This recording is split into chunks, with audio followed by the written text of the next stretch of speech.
Fala galera, como é que vocês estão? Meu nome é Vitor Hugo, sou aluno de graduação da UERJ e sejam bem-vindos para a segunda aula sobre Introdução à Lógica Matemática. Bom, para você que chegou nesse canal através desse vídeo, é recomendado você assistir o vídeo anterior, que lá eu falo sobre qual é o propósito do canal, qual é a dinâmica do canal e também falando um pouco sobre o que é a lógica matemática. Mas você pode assistir a aula anterior depois dessa aula, porque o conteúdo que eu vou apresentar hoje, ela não depende diretamente do conteúdo que eu apresentei na aula 1. E também só aviso, toda vez que uma aula ela vai depender do conteúdo de outras aulas, eu vou aqui avisar na introdução, ok? Então, sem enrolar muito, bora falar sobre o tema de hoje: proposição.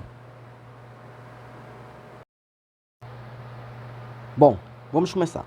O que é uma proposição ou sentença? Proposição é todo conjunto de palavras ou símbolos que expressam uma afirmação que pode ser declarada como verdadeira ou falsa. É importante falar que a afirmação deve ter todas as condições de ser declarada verdadeira ou falsa, e isso envolve tratar com objetos da realidade, e que está representada por símbolos ou palavras, ou seja, numa linguagem. Na linguagem cotidiana, é um tipo de oração declarativa. E o que é uma oração declarativa? É uma oração que tem a função de expressar uma declaração ou afirmação sobre um fato, uma ideia ou uma situação.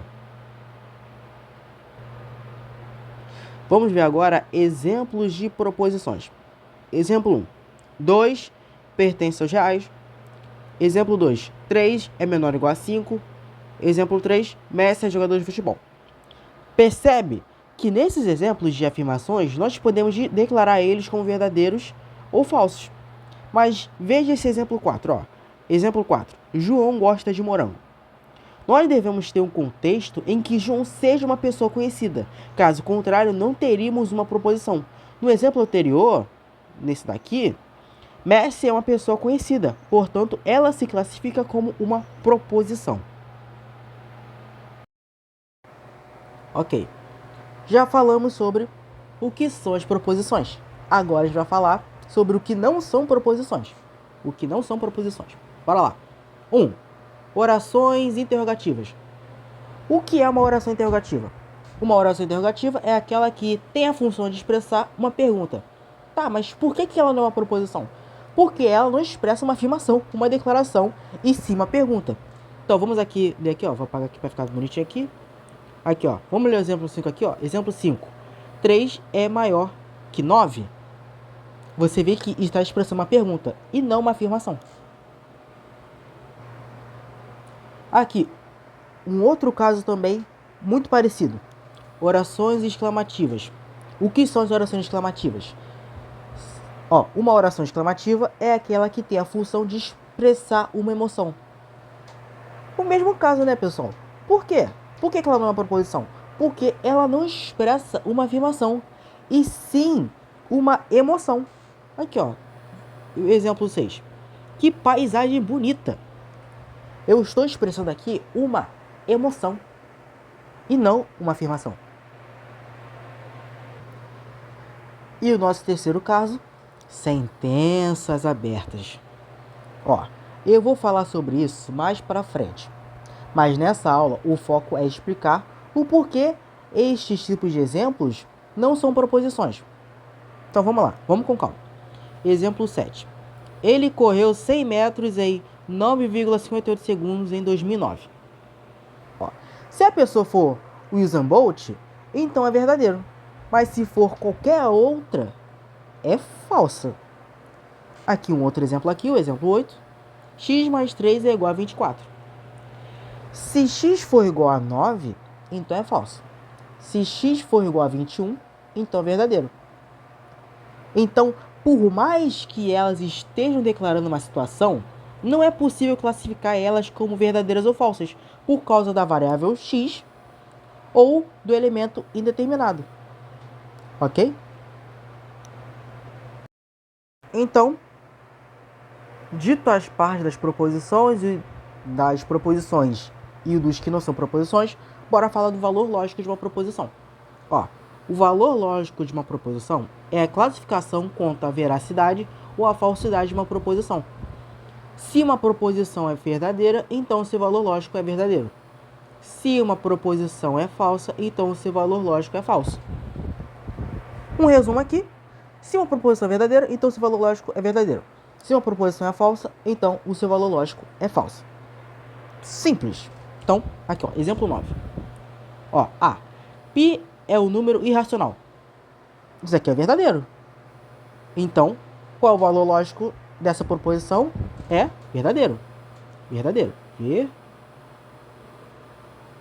Verdadeiro. B. 3 é maior que 9. É falso. Então, seu valor lógico é falso. Aqui, falso. C. 2 pertence ao conjunto dos números inteiros. Bom, essa proposição é verdadeira. Então, seu valor lógico é verdadeiro. Verdadeiro.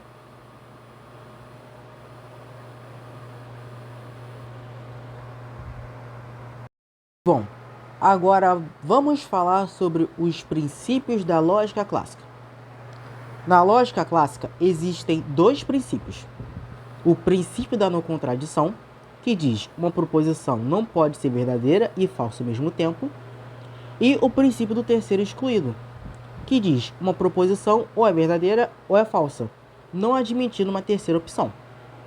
Ou seja, pegando aqui o contexto, pegando aqui o resumo, uma proposição só será verdadeira ou falsa, não admitindo uma terceira opção e nem sendo verdadeira e falsa ao mesmo tempo.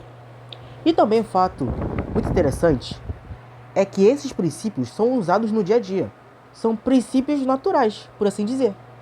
A lógica clássica teve o papel de formalizar e organizar esses princípios. Como a gente pode fazer até uma referência à aula anterior, que a gente explicou o papel da lógica, enfim. Tá, vamos continuar aqui o texto. Por isso que a lógica clássica é chamada de lógica bivalente. Mas por que a lógica clássica é uma lógica bivalente? Porque ela só possui dois valores lógicos, verdadeiro ou falso. Tá bom, pessoal. E por hoje é só. Deixem um like, se inscrevam no canal e ativem as notificações para continuarem recebendo vídeos novos. Tá bom? É isso.